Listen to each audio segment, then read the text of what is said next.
Last Sunday's defeat to Clare, which almost lost them this semi-final place, Peter Ford and his fellow selectors make 4 changes in team selection.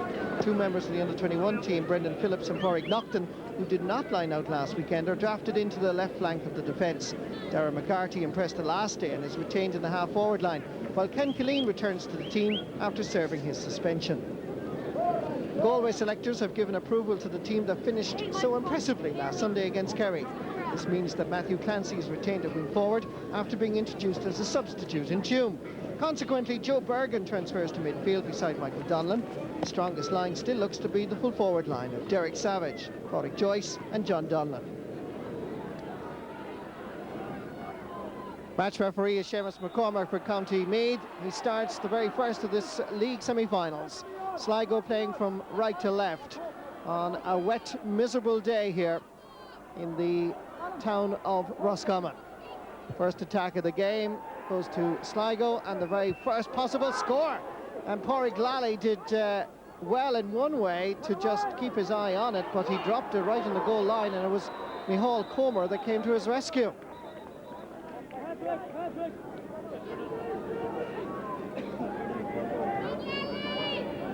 Well, let's just watch this again as Pádraig Lally dropped the ball. Very greasy conditions.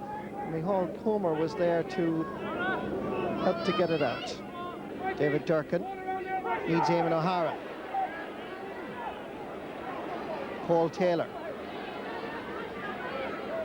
As Sligo build a nice move. Here's a chance for Jerry McGowan. Difficult enough angle, but it just sneaks inside the post for the first score of the match after 10 minutes of play.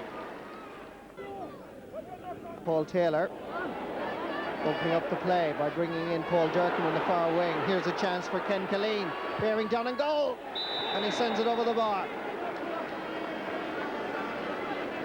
Just back from suspension. His contribution to the team invaluable, getting into a good position and scoring well. An easy ball for Joe Bergen. Kieran Comer making space out on the wing. Bergen dropping this one in towards the goalkeeper, who bats it down. Chance of a goal, and missed by Lorcan Colleran. And the referee has blown his whistle, and he's indicated that this is a penalty. And let's see this again. As Walsh came off his line, he batted out to the corner forward. I didn't see a penalty there, except perhaps maybe there was a foot challenge by the goalkeeper on Lorcan Colleran. But amazingly, the decision is a penalty for Galway after just 15.5 minutes of play.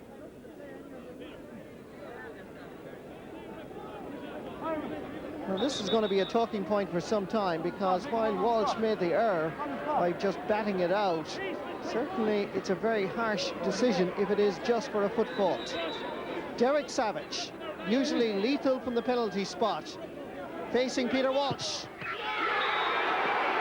And he fools the goalkeeper by sending him the wrong way, and Galway are back in front.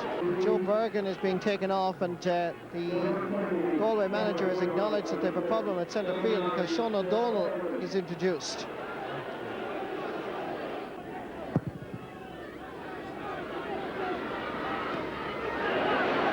Well caught by Lorcan Colleran. Galway try to find a way to prise open the Sligo defence. Back to Michael Donlan. Sean O'Donnell is coming up from the right half-back position on the blind side. Good play by the wing-back, feeding Derek Savage, and that is over the bar. Goal and a point. Derek Savage has contributed to his team this afternoon, but Sean O'Donnell, running off the ball, actually created the opportunity. Michael Donlan makes room to shoot and send it over the bar for Galway's lead point for only the second time in this match. Great work by the midfielder. Michael Donlan putting his way right through the heart of the Sligo defence and putting it over the bar. Free by Michael Donlan. Up towards Derek Savage. Pádraig Joyce is in around the goalposts. Nigel Clancy comes in to challenge. Savage just passes him by as if he wasn't there to Pádraig Joyce, and that's over the bar. And for the first time, Galway lead by 2 points.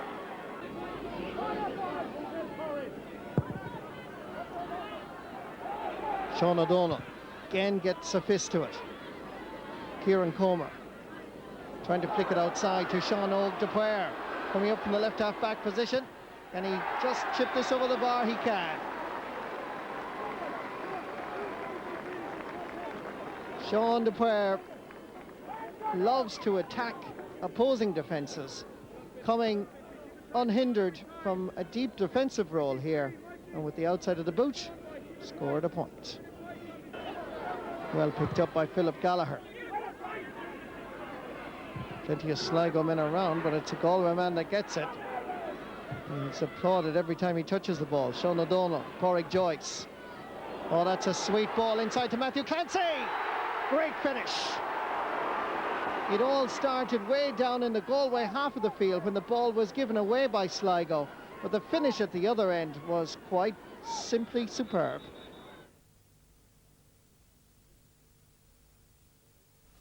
And Galway went on to win that game by 212 to 11 points. So, obviously in the championship, but a little new dimension to it this year.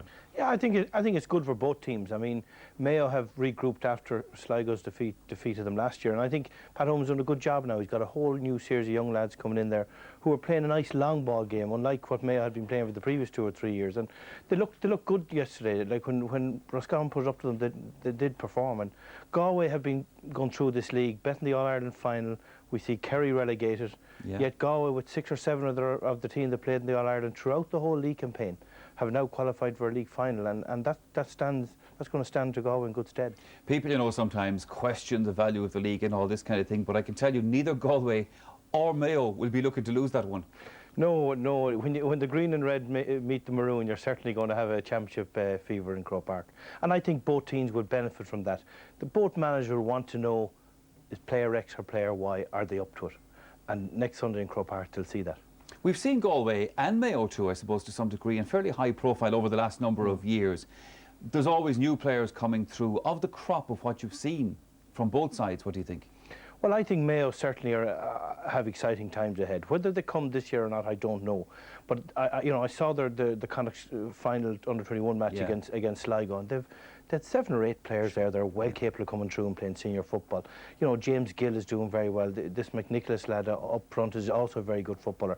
And you've Conor Mortimer and Trevor Mortimer, and they're good footballers. And you know, I think Mayo are looking good in the future. Galway, on the other hand, have an experienced team, and they're able to maybe to slot in 1 or 2 young players into a team that's experienced. It's easier for those young lads to actually make the grade when it's only 2 of them being slipped in. Mayo have to maybe put in 6 or 8. Let's look, Tommy, briefly at the 2 teams who lost out in their semi-finals, Roscommon and Sligo. What does the summer hold for them? Yeah, I think it's a big disappointment for Sligo. I mean, Sligo again didn't perform yesterday in the second half when it mattered. You know, we're a long time looking now at Ken Killeen and Eamon O'Hara not deliver when it really matters, and they've got to start deciding, you know, are they going to deliver? You know, you can blame managers, but you know, the manager, Peter Ford's a good manager, right? Sure. And Mickey Moran is a good manager, and it's time for Sligo to say we're either going to try and make the grade or we're not. Roscommon, I think, would take a lot more out of that game than Sligo did, because you know they've been came late in the league. I think they got 7 out of 8 points in the latter end of the league, and they got in by default, yes, but I think John Tobin has come in nicely. Roscommon are big men, and big men is what's required on the summer Sundays, and I think Roscommon will put it up to Galway when they meet. Okay, briefly, who's going to win the league final then, Tommy? I'm going to go for Galway. I think there's great excitement in Mayo, but I think their time hasn't come yet. All right, Tommy Lyons, the words of wisdom from Tommy Lyons. Okay, now this afternoon there was also one of them a place. I was in